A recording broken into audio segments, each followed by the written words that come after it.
Everyone, welcome. Today we're going to dig into the RFI Investigator's Toolkit.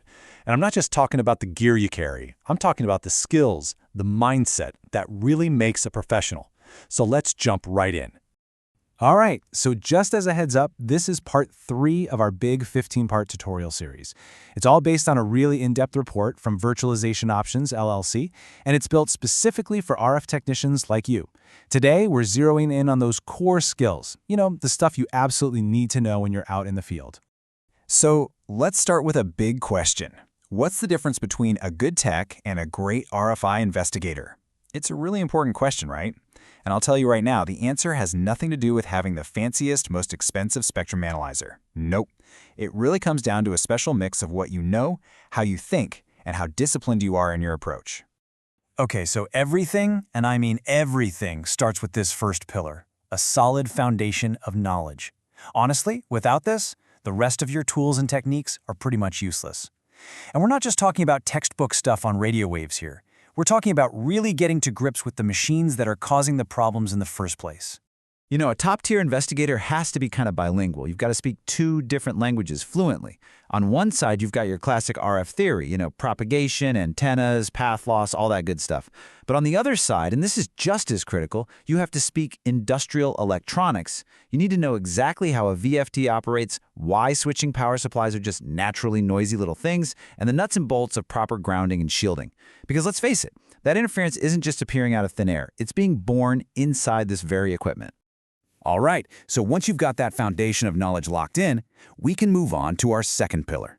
See, knowing the theory is one thing, but how you actually use it in the field, well, that's what separates the pros from the amateurs. And this is all about having the right mindset.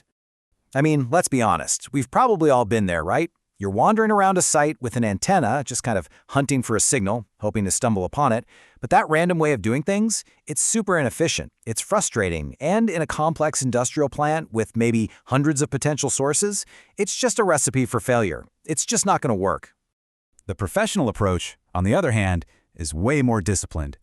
It's like being a detective. First, you look at the evidence, the interference characteristics, and you form a hypothesis.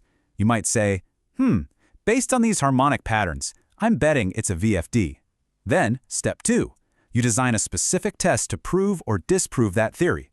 Something like, okay, let's see if the interference lines up perfectly with that motor's run cycle. And finally, step 3. You adapt your approach based on what you learn. It's a smart, systematic process, not just a random walk in the park. So, you've used your knowledge, you've used a solid method, and you've tracked down the source. Awesome. That's a huge win. But if you can't prove it, then it's still just your opinion, right? And that brings us to our third absolutely critical pillar, keeping meticulous records. Think about it. Your documentation is what turns an observation into hard evidence. A screenshot from your spectrum analyzer, without all the settings? That's not data, that's just a pretty picture. To make it count, you need everything. We're talking the full parameters on every single screenshot, timestamps, GPS coordinates, and clear, detailed notes about what you saw and did. This is how you build an airtight case that actually leads to a fix. Okay, and now we come to our final pillar. And honestly, you could argue this is the most important one of all. You can be the smartest, most brilliant investigator on the planet, but none of that matters one bit if you don't go home safe at the end of the day. That's why safety has to be your absolute, #1, non-negotiable priority. When you walk into one of these industrial environments, remember, you're a guest, and the hazards there, they are very real and they are totally unforgiving. It is absolutely essential that you coordinate with the facility safety people, that you understand the specific dangers of that site, and that you never ever cut corners on safety just to get the job done a little bit faster. It's just not worth it. And just look at what you can be up against. We're talking about serious electrical hazards that require strict lockout/tagout procedures.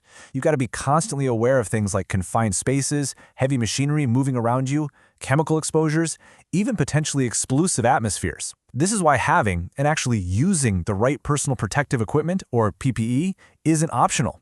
It's mandatory. Recognizing these dangers and knowing what to do about them, that is a core professional skill, period. So when you step back and look at the whole picture, being an expert RFI investigator isn't just one job. It's like you're wearing 4 different hats. You're part scientist, using theory and a structured method. You're part engineer, because you really get the electronics. You're part detective, carefully documenting all the clues to build your case. And on top of all that, you are always, first and foremost, a safety officer. And that pretty much wraps up this explainer.